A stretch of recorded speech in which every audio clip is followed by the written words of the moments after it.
Number 10. Scarlet Witch's original origins. With the MCU depictions being what many folks think of when they think of Scarlet Witch, with Elizabeth Olsen's time as the character becoming iconic for so many of us, myself as a big Wanda fan included, some might be surprised to learn of the original origin given to the character and her brother Quicksilver in the comics. Initially, Scarlet Witch first appeared alongside her brother in Uncanny X-Men issue number 4. While she wasn't a member of the X-Men herself, she was still a member of a mutant team, just not a heroic one. Scarlet Witch was first introduced as a member of Magneto's villainous team, the Brotherhood of Evil Mutants. This was because initially she was believed to be a mutant, and over the years would even be revealed as Magneto's secret daughter, with her twin brother, Quicksilver, also being, of course, his son. However, when Scarlet Witch and Quicksilver were introduced in the Disney and Marvel Cinematic Universe, the MCU, mutants did not yet exist, and so their backstories were changed. They were also changed in the comics as well, allowing Marvel to use them in their films, as Fox had rights to the X-Men and mutants at that time. And Fox would go on to introduce their own version of Quicksilver in their films played by Evan Peters, with Wanda only being alluded to through the appearance of his kid sister in Days of Future Past. There's also, I think, a deleted scene where they mention that he has another sister, which is actually probably Wanda. And friends, before I move on to our next spot on this list, if you love what we do here at Top 10 Nerd, why not show us you love us by clicking that subscribe button? You know, hang out, come back when we have other new content. Number 9. Doom Patrol. Some believe that the X-Men is literally a copy of the Doom Patrol. While we don't necessarily have concrete proof of this, DC's Doom Patrol and Marvel's X-Men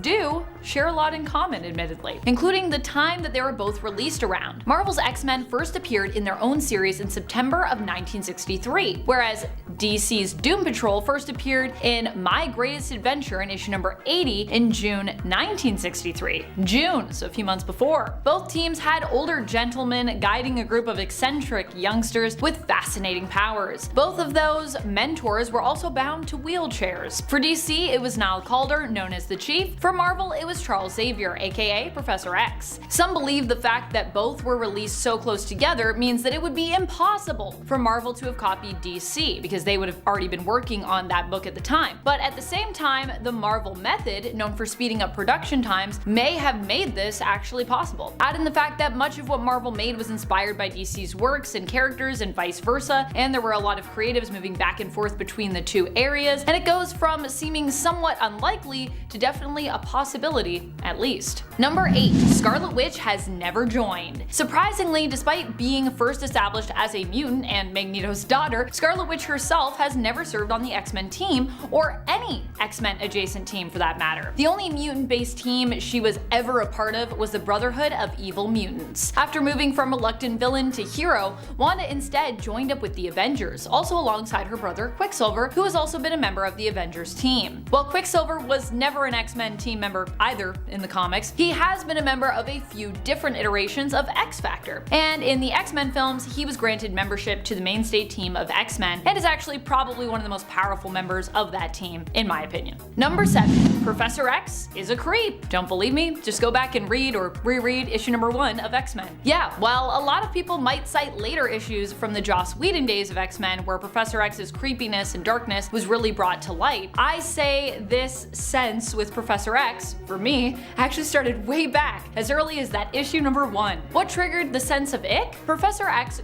crushing on one of his own students, Jean Grey. Well, I know that initially the X-Men youngsters were intended to be somewhat older in that original run, and that this was a different time period entirely, where a teacher or mentor falling in love with their student wouldn't have been as icky or as frowned upon. Knowing what I know of Jean and Charles now, in the present day, it feels pretty creepy to me. And before you bring up the fact that Wolverine is considerably older than Jean, and they obviously get shipped together a ton, this also has a lot more to do with Professor X knowing Jean since she was an actual child, and their firmly established teacher-pupil relationship, which is not something that Jean and Wolverine have, and he also didn't literally know her when she was a kid. At least not as far as I know. Has that happened? If it has, let me know.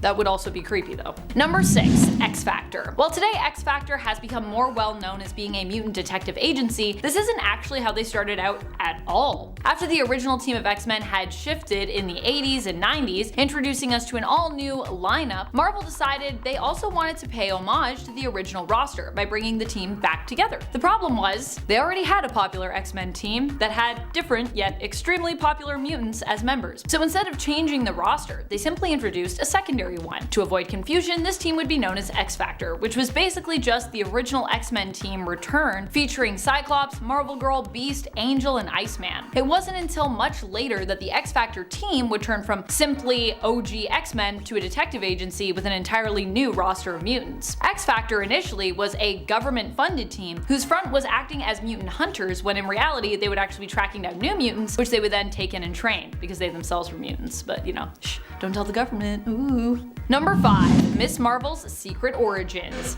Did you know that Miss Marvel's Kamala Khan was initially designed to be a mutant? It's true. While she has never been a member of the X-Men prior to now, she was recently killed in the comics and resurrected so she could get the origin that her creators originally intended her to have. So I'm sure when people were like, wait a minute, but isn't she supposed to be an Inhuman? She was, but that was actually, they didn't even want that to be the thing. And they also probably changed it in the comics so that her origin can match up with her MCU counterpart's origin. In case you missed it, in the Miss Marvel Disney Plus streaming series, it was suggested at the end that Kamala was likely a mutant, which is in part where her powers and abilities come from. And a lot of people were upset about that, but really that was the intention of the creators at the time, so it wasn't them changing it in the MCU, it was actually them going back to what they originally wanted for her in the comics, but then they had to make her an Inhuman. At the time of her creation in the comics, Marvel was trying to focus more on the Inhumans and promoting them, as they didn't really have the rights to the X-Men. In order to maximize profits, they decided to promote the Inhumans, trying to make them as big as the X-Men were, while downplaying the X-Men team and mutants at that time. So although her creators, Sana Amnat, Stephen Wacker, G. Willow Winson, Jamie McKelvey, and Adrian Alphona, wanted her to be a mutant, instead Marvel made her an Inhuman with the Terrigen Mists that were released on Earth, which activated her abilities. But not anymore. Now she's a mutant. Number 4. First X-Men script. While the first X-Men film wouldn't end up being released until 2000, did you know that there was a film in the works since as early as the 1980s? And guess who wrote the script? None other than comic book legends Jerry Conway and Roy Thomas. Supposedly, the film would have seen some of the most famous mutants of the day take on an evil organization known as Proteus. The X-Men team would have been led by Professor X before the incident that resulted in him losing the use of his legs. It also would have featured Cyclops, Wolverine, Storm, Kitty Pryde, Nightcrawler, and Colossus on the team.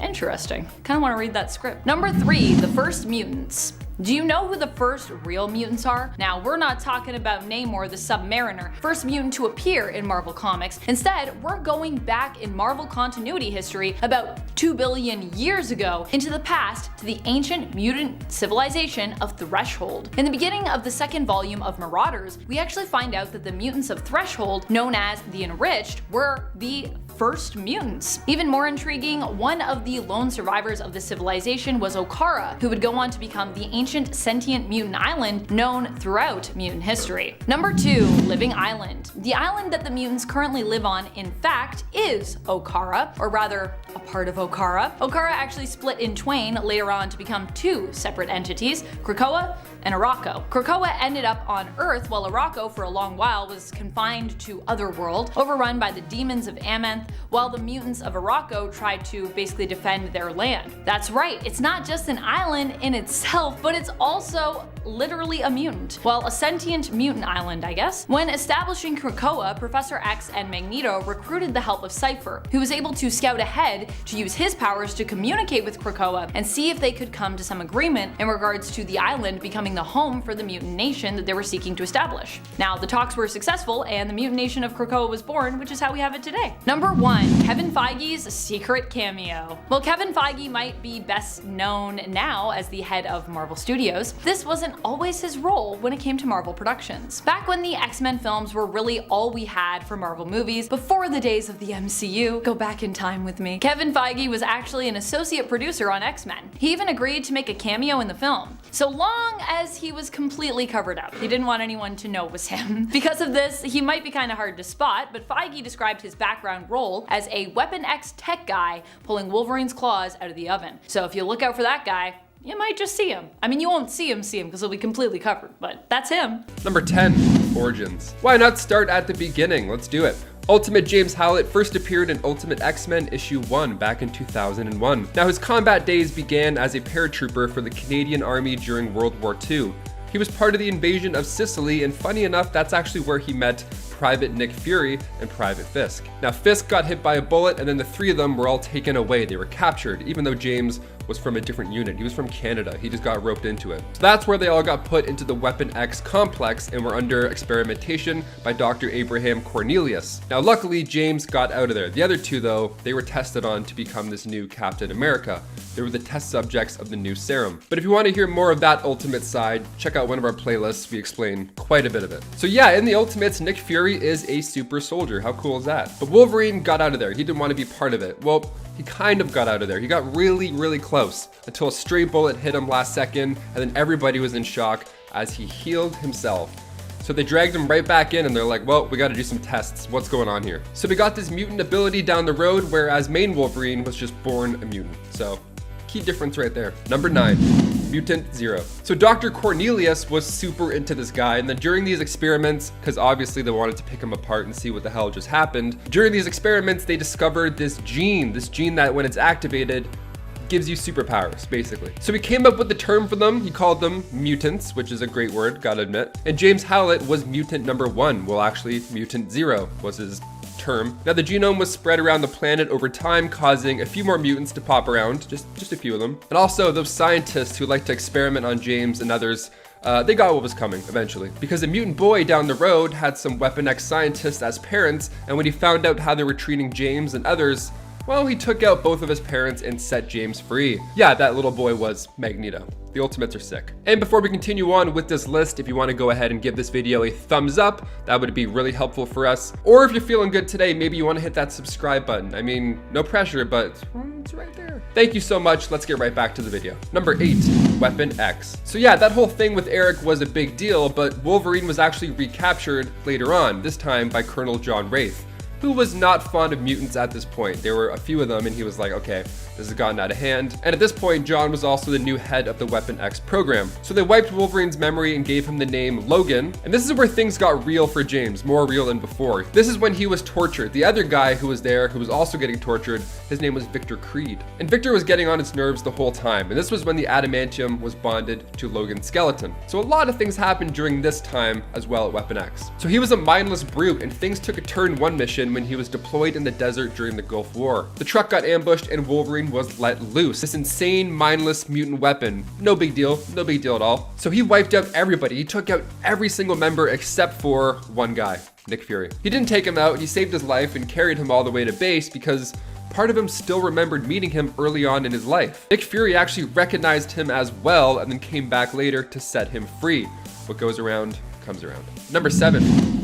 Brotherhood of Mutant Supremacy. So Magneto, of course, becomes an evil ruler in this universe as well, and he and Charles once shared a dream about creating a safe haven for mutants called the Savage Land.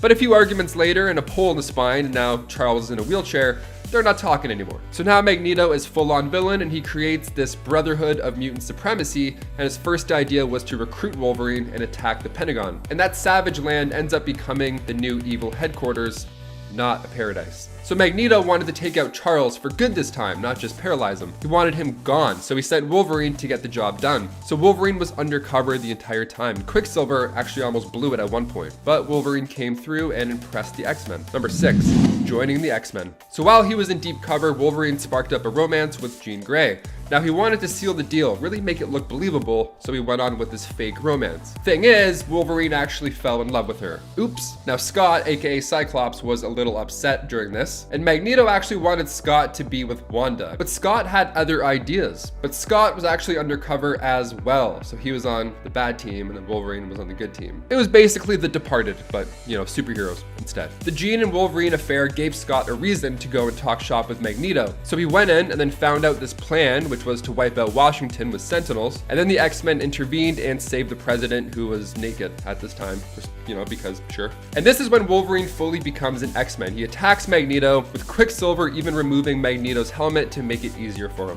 So everybody came around and joined the good team, which is great. And then a page later, Wolverine is now in his new, much cozier home. And their first mission as a new X-Men team with Wolverine was to head back to Weapon X as a team to get some answers. Number 5, jealousy. Now this Wolverine gets pretty jealous as well. He takes things to a new height when he discovers that Jean Grey truly loves Cyclops. So Logan now wasn't a fan of Cyclops. There was this deep rift growing between them. So Charles was like, hey guys, why don't you both go to Savage Land together?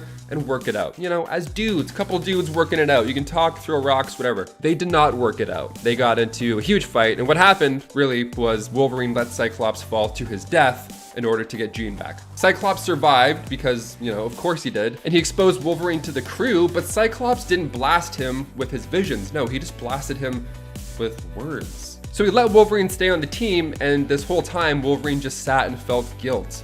He was like, damn, maybe I am not a good friend after all. Interesting. He started to become a leader, and he let his past self die. He became a role model for the younger X-Men, like Rogue, and then he ended up becoming pretty good friends with Cyclops, even though, you know, he threw him off a cliff and all. Number 4, Sabretooth. So yeah, maybe you're wondering what ended up happening with that other insane guy, Victor.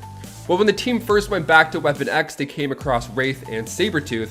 Now, Sabretooth did one of the worst things ever at this point. He burned the files on Wolverine, literally just destroying his past right in front of him. And this leads them to their first violent conflict. They go back and forth, throwing each other into trees, and Sabretooth thinks that he's got him at one point. He's got him underwater, so he's holding Wolverine's head underwater, and he's questioning how exactly a healing factor will fix a suffocated brain, which is a great question. He's like, oh yeah, you hear that popping in your nose? That's your brain cells exploding. Now, it's cool, except Wolverine's underwater this whole time. He probably didn't hear any of this monologue, but it's still cool. But Wolverine's got that healing factor, which is probably stronger than we think. Number 3, healing factor. Ultimate Wolverine has been known to have a weaker healing factor than our 616 Wolverine, but it's kind of his main thing. I mean, Ultimate Wolverine can regenerate his body tissue so well that at one point, believe it or not, Wolverine was stuck under an iceberg, and the only way he survived was to bank on that healing factor, and he ate himself. The dude ate his arms, like he ate his body. It's like 127 hours, only, you know, he's fine. He just has to eat good. He ate strips of his own arm because he had to. I mean, he can grow it back, so it's not too horrible. No, that's still pretty horrible, actually, now that I think of it. Superheroes are wild because this opens up the meat dimension theory, which is just a blast. If you haven't heard of it, I strongly recommend you Google it after this. All this regeneration, where does the meat come from? Where does it go? Can he eat forever? What's going on? Question for you guys, if you could regenerate your cells and you were stuck, would you do it? Would you eat yourself? Let us know in the comments. That's a weird thing. Let us know in the comments though. I'm still curious. Number 2, adaptable. In Ultimate Wolverine vs. Hulk, it was said that Wolverine's power might be the survival ability. It's like his main thing.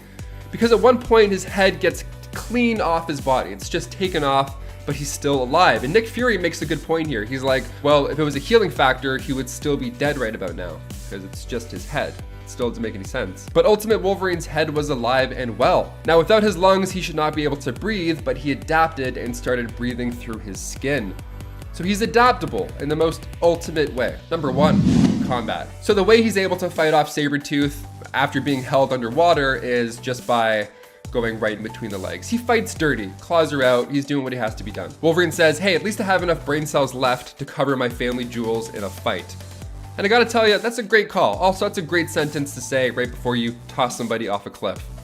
This guy loves tossing people off cliffs, eh? Wow. So the ultimate combat is a bit more dirty, a little more rough than his 616 counterpart, I'd say.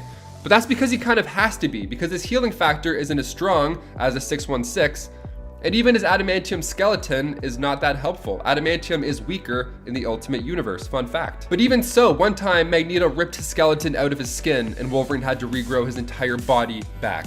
That's the most painful thing I can imagine.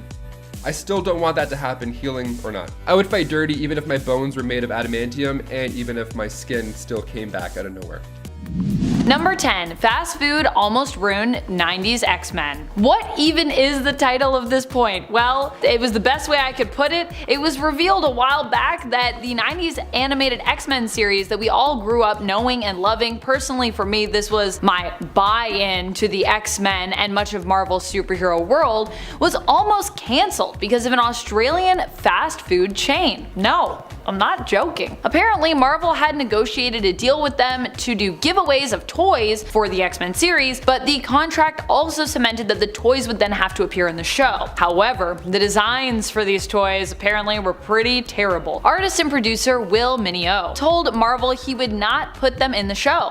As a result, he and the production company behind the show, Graz, almost lost their control over the series. So we could have had a totally different series or maybe not one at all, who knows what could have happened. And friends, before we move on to our next spot on this list, if you love when I talk about mutants, I know I love when I talk about mutants, be sure to go check out our X-Men playlist where we all talk about mutants all the time, because that's all that's on the playlist. Number 9. Beast wasn't always blue. Beast might be iconic because of his appearance in the film adaptations, but did you know that him being a blue beast isn't even his main mutation in the comics? And that he didn't always look like this in terms of his X-Men comic book origin. In the prequel films, the serum Nicholas Hoult as Hank takes is intended to be a cure for physical mutations, but this also ends up backfiring when the cure actually kind of intensifies his mutation, making it a lot worse. And because he used some of Mystique's blood, it turns him into a beast with blue fur, because Mystique is blue. You see? In the comics though, Beast's initial mutation is that he just has big hands, big feet, and he's super dexterous and nimble. Kinda similar to what they did in the movies, but a little bit different. Basically, he's kinda like a monkey. Then as a scientist, he isolates the hormone that causes mutation, which he is then forced to take himself to protect the formula from those who basically want to steal it. This causes him to become a gray or black furred beast, which would later be changed to blue just because of how blacks were basically colored back then. It caused confusion, and then we got Blue Beast. Hank misses his window to use the antidote for this serum though, and then is unable to revert this secondary mutation, with it becoming permanent instead.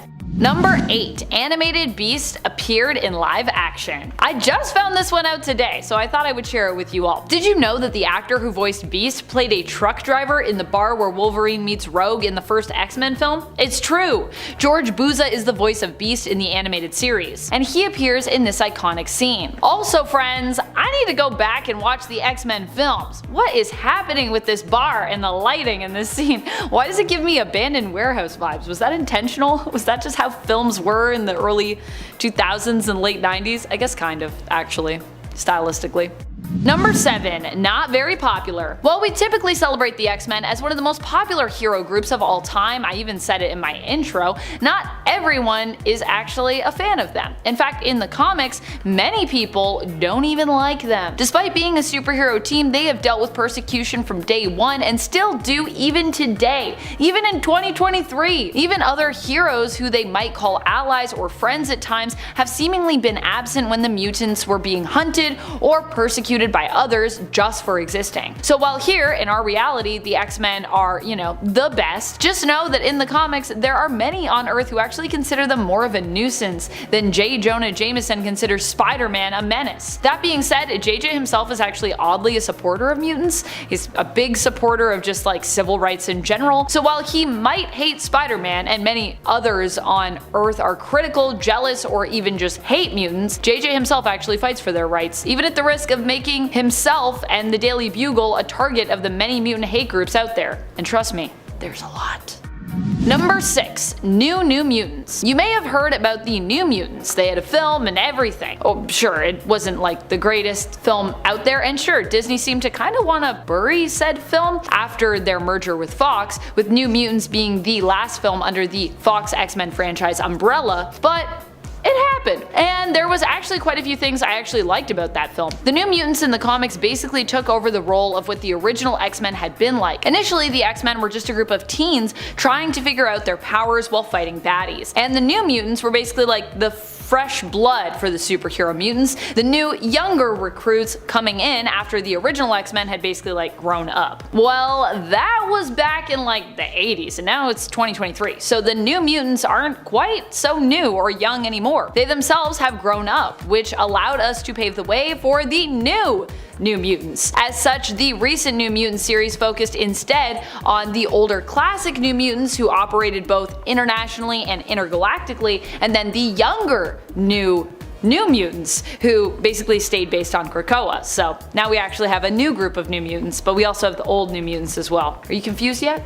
Number 5. The New Marauders. I love this team. Hands down one of my favorite new teams we've gotten, and my favorite mutant team ever, maybe? I mean, I love the X-Men. They are classic. But this spin-off team is just honestly something else. Also, what a powerful team, especially that initial roster. Led by the formerly known Kitty Pryde, who now prefers to simply go by Kate, the New Marauders team is one that instead of harming other mutants, focuses on saving them. That's right, they took the name and they they reclaimed it for good. The Marauders were actually once Mr. Sinister's band of goons who did his bidding and were involved in the Mutant Massacre, but instead, here they are, led by Kate Pryde, initially sailing around the world to rescue mutants being held prisoner by their own nations so they can safely bring them home to Krakoa, and now they've actually gone intergalactic, sailing through space and fighting aliens to do basically just that.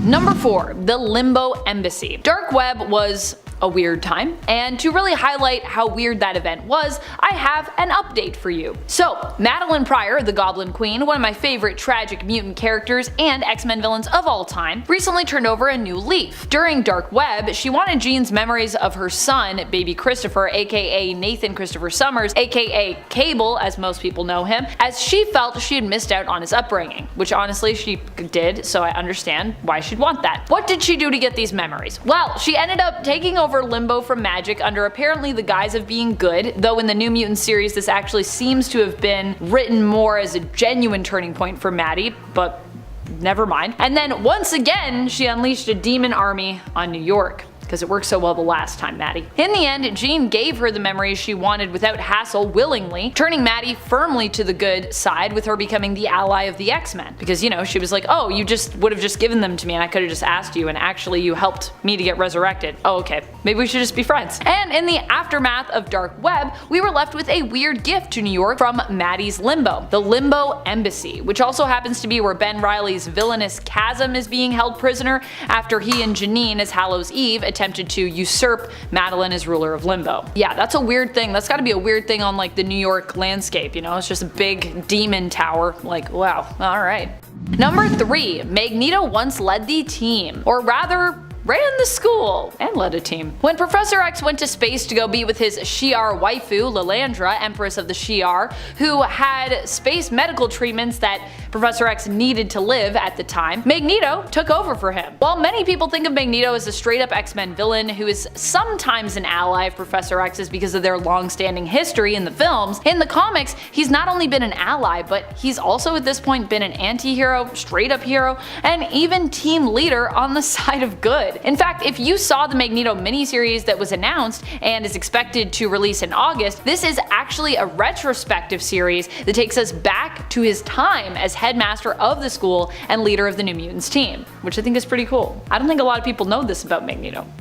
Number 2. Almost cancelled. If you can believe it, as popular as the X-Men are now, this wasn't always the case. In fact, there was even a time when the X-Men comics were cancelled, with almost no possibility of a return in sight. It wasn't until the days of Chris Claremont that the X-Men would truly be cemented as a Marvel staple. Sure, Jack Kirby and Stan Lee started the X-Men off, but there were multiple instances during those days where X-Men actually wasn't doing well and then ended up being cancelled, and people didn't even know when or if it would actually come back. Honestly, people probably didn't even care back in the day because no one really liked the series that much. However, Marvel actually never gave up on the team, and despite the series being cancelled in 1970, after 66 issues, they did their best for 5 years to feature the X-Men anywhere they could in their other books, with the hope of seeing the team return one day. And guess what? It worked. It wouldn't be until the summer of 1975's giant-sized X-Men #1, but they would return with a new story written by Len Wein, who also would be a very iconic X-Men writer as well. Number 1. Control over life and death. Would you believe me if I told you that the X-Men now have control over life and death? If you aren't up to date on the current ongoing mutants in the comics, this is what is happening in the current era. I like to refer to it as the Krakoan era. Krakoa, as in the sentient mutant island, which all mutants moved to, creating their own nation there. I know this might sound familiar with the prior existence of places like Utopia and Genosha in the comics, but this time around, it actually has been pretty different. Namely because mutants now control the ability to resurrect themselves, becoming in essence immortal by using the Five, a group of 5 super gifted mutants, to create clones of fallen mutants, and then using mental backup stored in Cerebro to restore not only their bodies, but also the minds of those that they lost as well. Initially, this was reserved for mutants who they only actually had backups for. Then it was expanded with the help of the Scarlet Witch to any mutant who had basically ever existed. Then it was further expanded when their secret got out to all of humanity that they were,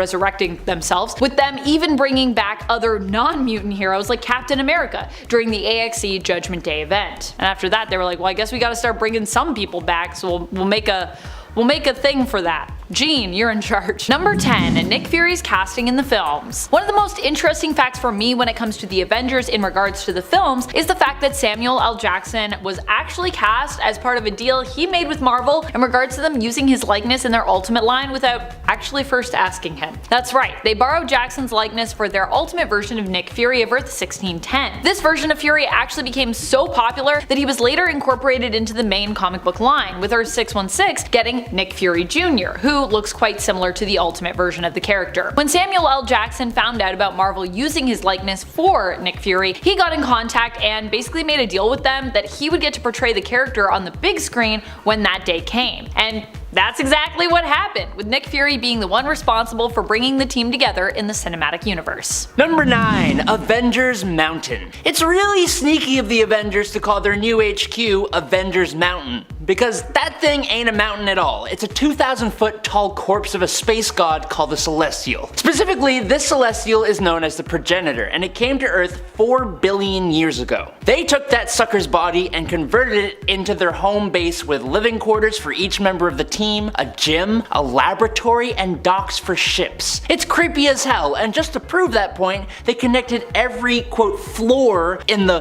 quote building by turning the Celestial's spine into the quote spinal lift. How messed up is that? The Avengers partially reanimated the Progenitor's circulatory system and used the cosmic energy from its blood cells to turn one of the ventricles of its heart into a teleportation hub. They turned the Celestial's cerebrum into a server room called the Brain Room, with the most powerful computer terminal in the galaxy. Each finger of the Progenitor's right hand was turned into a personalized hanger. As some kind of weird sick joke, its left bicep got turned into the Avengers Strength and Conditioning Center, and its quote mustache area was turned into Tony Stark's locker room. They even turned the space god's intestinal tract into a detentional facility for captured villains. Not going to lie though, it's actually kinda cool. Nowhere is a celestial head, so it's not like this is anything new. Number 8. First female Captain Marvel wasn't Carol. Fans of Monica Rambeau in the MCU, who is played by Teyonah Parris, may not know that when it comes to Captain Marvel, she actually held the title before Carol Danvers did. Yep, back in the day, Carol was known as Miss Marvel. With Carol already having a title that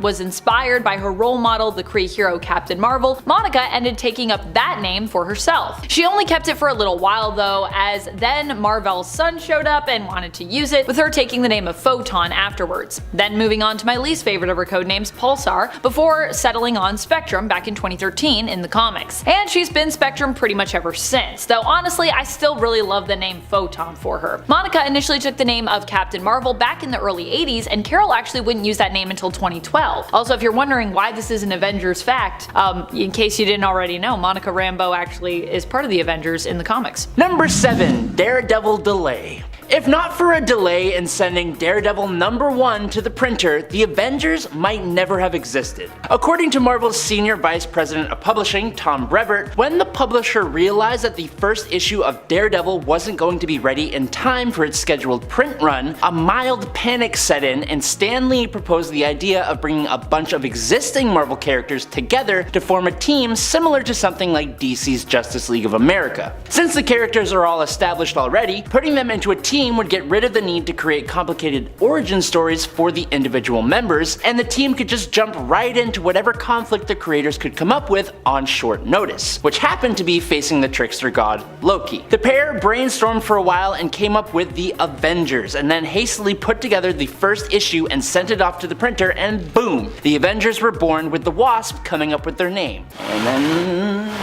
Speaking of the Wasp, what a good lead-in. I love that. Number 6. The Wasp led the team. Speaking of the Wasp, thank you for that lead-in, Adam. That was so good.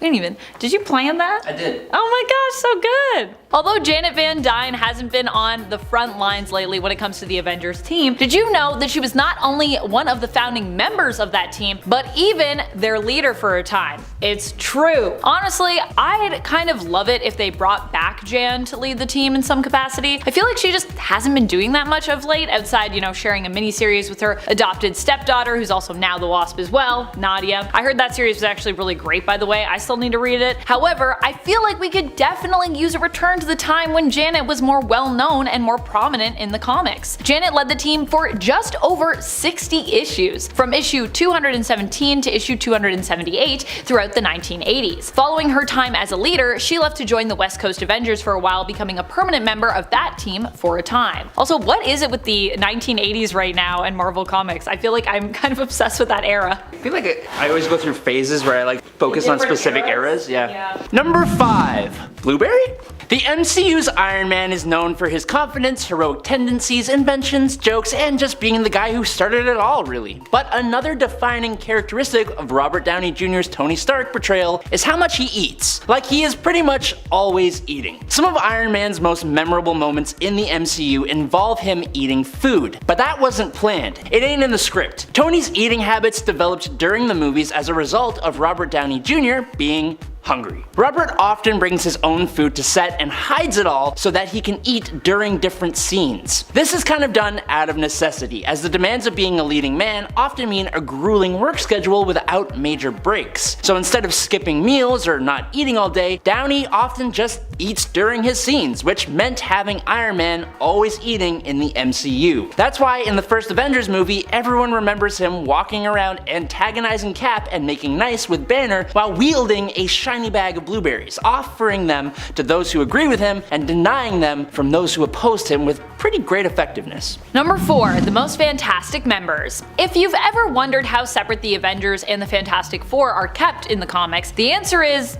well, fairly separate, usually. While the FF are good friends with many of the Avengers team members and vice versa, they usually stick to fighting their own villains in their own comics. However, there was a time around issue 307 where the Fantastic Four in the late 80s, to the 80s, here we go, when Sue and Reed decided to leave the team for a period, and they would be absent for almost 20 issues on that team. Now, where did they go? Well, for a few issues, they were actually members of the Avengers. However, their time on the Avengers team was even more short-lived than their absence from the Fantastic Four comic. They were members from issue number 300 of the Avengers to issue number 303, which is when they left that team. They would return temporarily along with other heroes who had been members in issue number 305, but that was pretty much it at the time for their Avengers run. Number 3. First name Agent. Agent Phil Coulson, member of S.H.I.E.L.D., is one of a couple of characters that is pretty unique in comicdom, and that's because he was introduced for the first time in a movie only to end up as a recurring character in the comics afterwards. Specifically, the very first Iron Man movie, the birth of the MCU. The only other character in the last 20 years that has made this big of an impression on the comic community is Harley Quinn, originally introduced in Batman the Animated Series. Since his appearance in the 2008 film, Agent Coulson has appeared in the Iron Man 2 webcomic titled Phil Coulson, Agent of S.H.I.E.L.D., along with a new comic titled Battle Scars in 2011, and he's gone on to appear more and more. Although he seemed to pass away in Avengers at the hands of Loki, he had actually only passed for about 8 seconds before being revived, and he went on to actually do quite a bit, particularly in Agents of S.H.I.E.L.D. In the 616 comic continuity though, he has had parts to play in Civil War 2 and Secret Empire alongside Deadpool, and then what's really crazy is that he went on to the point of no longer wanting an Avengers team, and he even sold his soul to Mephisto and warped reality to do it. But then Blade formed another group of Avengers and Coulson got trapped inside a pandemonium cube. Never expected that from Phil. Gonna be honest. Number 2. They're eternal. At the time that the Fantastic Four were briefly members of the Avengers, there were also some other folks you might recognize joining up with the team. You may or may not recognize them actually, as they aren't known for being the most popular group around, but I gotta be real with you, their latest series by Kieran Gillen was one of the best things happening in comics that I've read in the last few years. And if you've seen a certain movie that also released pretty recently within the last few years, you might know who I'm talking about here. Goodness, that comic book series, by the way, was so good, you should read it. We're talking about the Eternals. Not all of the Eternals have been members of the team, and they definitely aren't as iconic of members as the mainstays like Captain America and Iron Man, but I do enjoy the relationship the Eternals have with the Avengers, with some of them being former members. It strengthens their ally bonds, but it's also cool to think about just how much power Eternals like Cersei and Gilgamesh brought to their team during their time on it. Oh, and Star Fox, aka Eros, Thanos' brother, who is technically the first Eternal to join the Avengers, although not the first Eternal from Earth to join, rather the first Eternal from the planet Titan to join, because that's where he's from. There's Eternals everywhere. Number 1. Avengers 1 million BC. Over 1 million years ago, the early human mutant known as Firehair became the avatar of the Phoenix Force and nearly destroyed the planet. Realizing that that's pretty bad and that she wasn't the only one capable of doing that, she began assembling a team of supernatural and mystical beings to protect humanity and Earth. The eventual team was made up of the Asgardian god Odin Borsun, the demigod sorcerer Agamotto, the Black Panther of the Panther tribe, the woolly mammoth riding Ghost Rider, which is so awesome, Iron Fist Fan Fei, and a super smart caveman who wielded the Star Brand, which made him look surprisingly like the Hulk. After fighting some corrupted Celestials as well as time-traveling villains from the present like Thanos, multiple Doctor Dooms, and Mephisto, the team eventually disbanded, and it was all because Odin really does not respect women. That's pretty much how it goes. After the passing of the team's Black Panther, Odin attempted to make advances on Phoenix only to be totally rejected for his lack of respect. After she went to visit the Panther tribe, her and the rest of the Avengers were summoned to Asgard. When they showed up, Odin had called them for an unannounced surprise wedding between him and Phoenix that was taking place right that second. Understandably disgusted, Phoenix left Asgard and Earth, intending never to return. The whole thing fractured the team and they only reunited one time to witness the birth of Thor. Number 10. Why is he unworthy? What better way to start off this list with actually talking about why the heck there is an unworthy Thor in the first place? As some of you know, Gorr the God Butcher was a rather significant enemy for Thor. He killed many other gods and threatened to end them all, and he was fueled by his belief that gods were full of hubris and pride and that the universe would be way better off without them. Even after Gorr's defeat, this idea would haunt Thor, and it ultimately came back to strike him again in a fight with Nick Fury on the moon. Nick Fury, along with a few other characters, including Thor, had all learned secrets from the eye of Uatu the Watcher, with Nick Fury learning of Thor's own self-doubt after his fight with Gorr. So in the climax of Original Sin, all Nick Fury had to do was whisper in Thor's ear that Gorr was right. These 3 words were enough to riddle Thor with enough self-doubt to drop his hammer and become unworthy. Number 9. Jane Foster. After Thor became unworthy, his mighty hammer Mjolnir ended up in the hands of Jane Foster, who was dying of cancer. Picking up the fallen hammer, Jane became the new mysterious wielder of the power of Thor, and became one of the coolest iterations of the character in my opinion. The original Thor initially came into conflict against Jane, but eventually accepted that the hammer was no longer his to wield.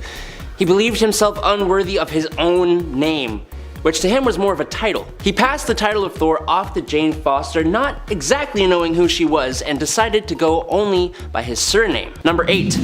Odinson. After giving up the name or mantle of Thor, this unworthy Thor decided to now only go by the name Odinson. And you know what? There is still a hell of a lot of power behind that name. Even without Mjolnir, Odinson is still half Elder God and half Asgardian, and an extremely strong Asgardian too, considering he is the god of strength. He also still has more stamina than almost all other Asgardians, he is still incredibly durable, still incredibly fast, still immortal, still a master warrior, and he is still able to wield the lightning.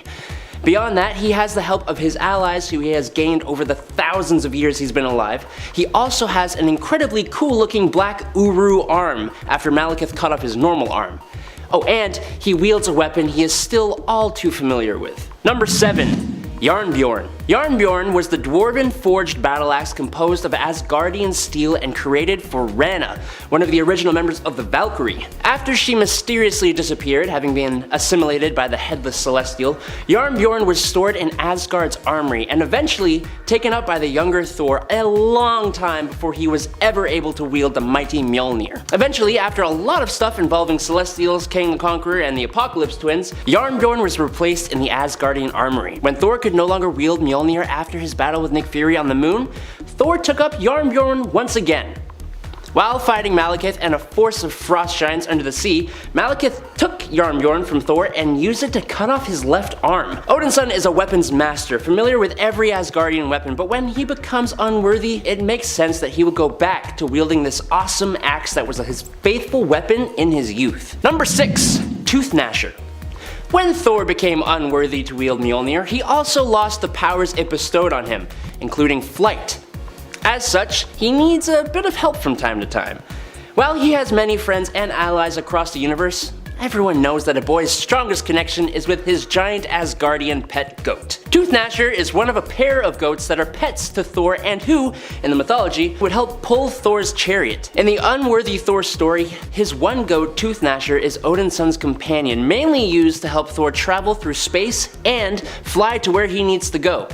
But he is also perfectly capable of helping Thor in battle. He is an Asgardian goat, and as such is super goat strong. He's even capable of damaging Mjolnir. Obviously, Toothgnasher is capable of traveling between the 10 realms and both running and flying at super high speeds.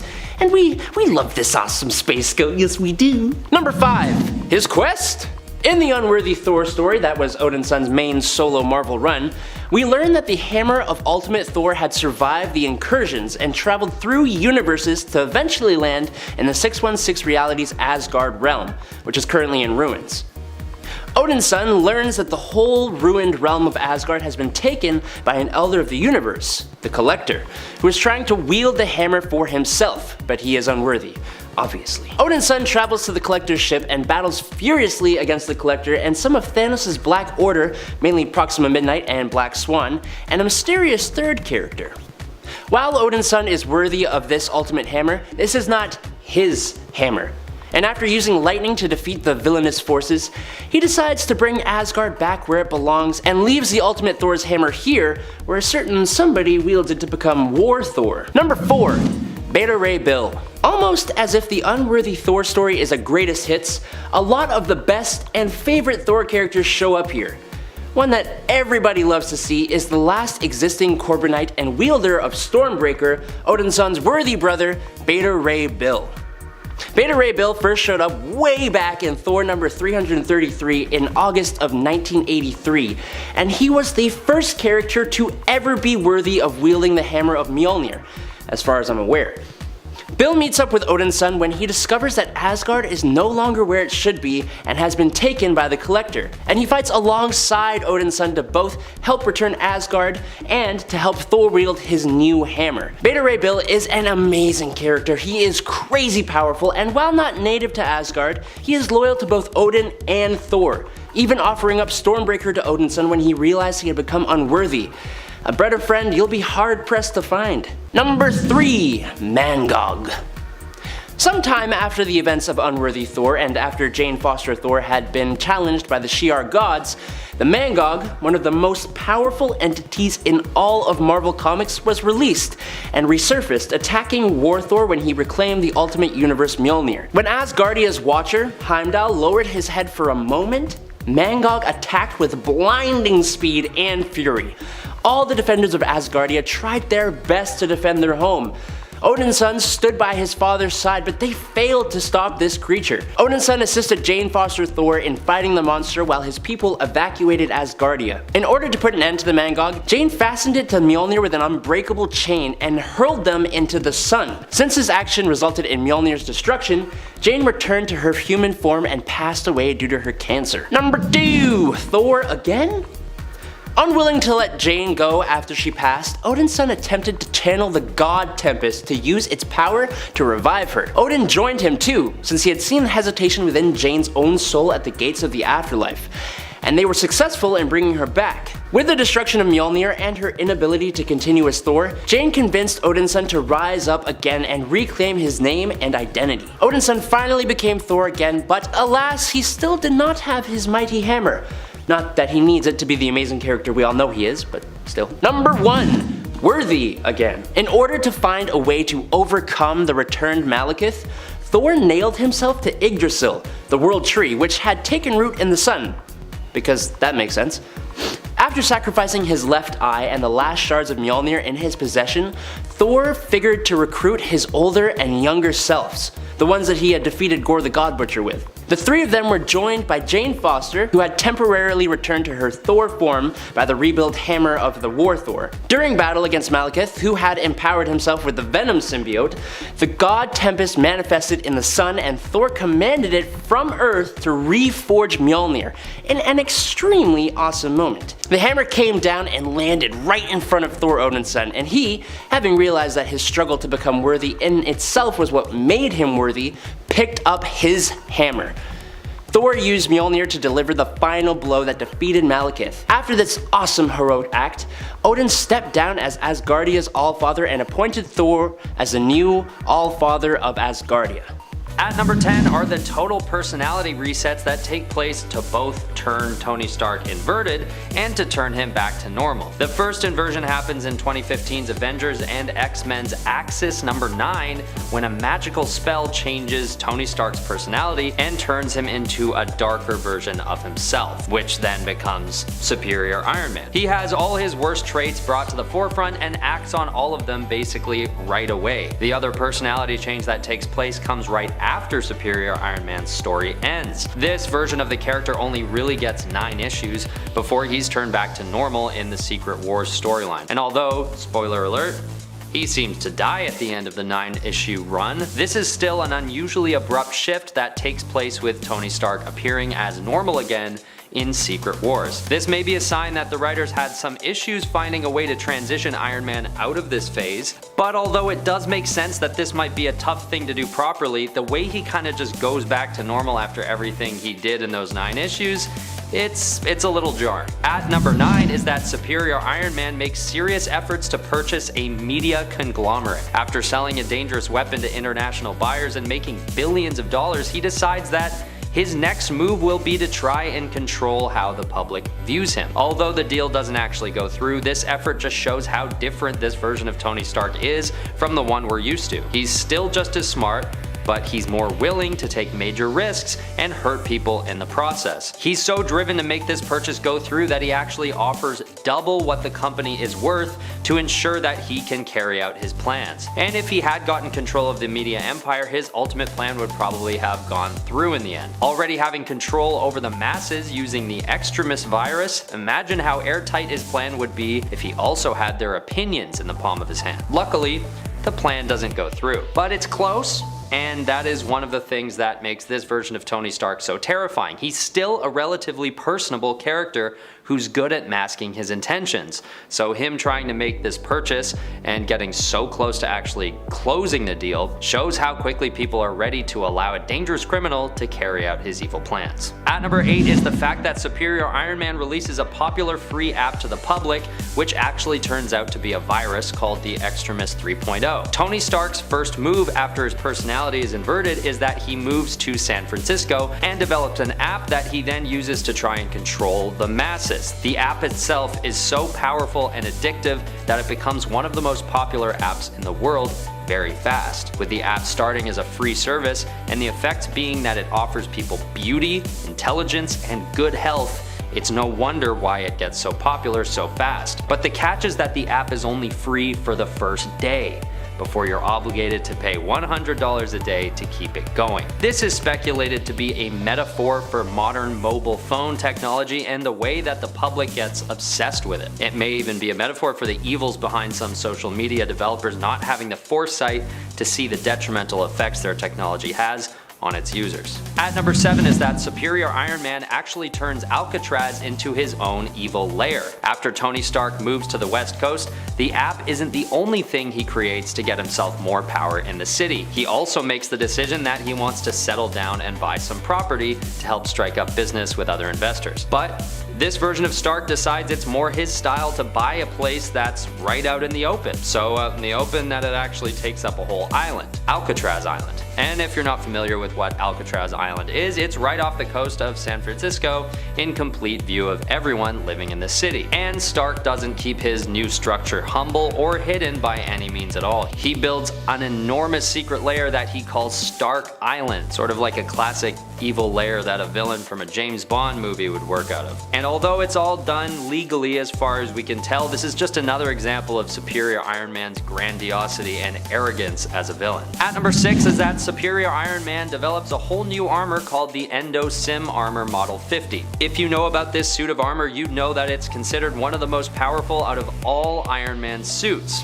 The main property that sets this suit apart from the others is that it's made of a symbiotic material. or at least draws from the physiology of a symbiote. This means that Tony Stark can summon the armor from wherever he is, and it will crawl or float over to him and cover his body. It then hardens around him, becoming stronger than steel and arguably stronger than the original Iron Man suit. And just like a symbiote, it has properties that makes it seem like it's alive. So with a suit that's even more alive than the HUD and AI assisted original armor, it's also able to match his senses and support his each and every move without needing much verbal communication. For example, the suit actually turns red when Tony Stark gets angry, which is a pretty awesome feature actually. Even though it's basically just an aesthetic function, it proves that the armor is a living thing, which somehow makes Superior Iron Man even more intimidating than he already was. At number 5 is that Superior Iron Man starts drinking again. Normally, Tony Stark has a natural tendency towards drinking, and so he's put up some pretty serious boundaries in the past against the habit. But when his personality is inverted, Tony Stark naturally becomes more of a drinker than ever before, except with a more positive and relaxed approach to the activity. To be fair to the original Stark though, Superior Iron Man is only able to do this because of Extremis 3.0. Using the technology to keep himself healthy and relatively unaffected in any negative way by his drinking, Stark is able to indulge all he wants without issue. And in my view, this is yet another strange trait of this inverted Tony Stark, which shows another unlikable side of the former good guy. Something about him indulging in a gluttonous, unregulated lifestyle rubs me the wrong way, probably because the typical Tony, despite his issues, is able to regulate his habits and use self-control to keep himself in line, whereas Superior Iron Man is just letting loose. And although drinking surely isn't a crime, it's just an example showing that this Tony Stark isn't about to practice any self-control anytime soon, at least during this storyline. At number 4 is that Superior Iron Man actually erases Matt Murdock's memory. One of Superior Iron Man's first threats in the series is none other than Matt Murdock, aka Daredevil, and it's because Murdock starts to realize the harmful effects of Extremis 3.0 and decides to investigate. During this time,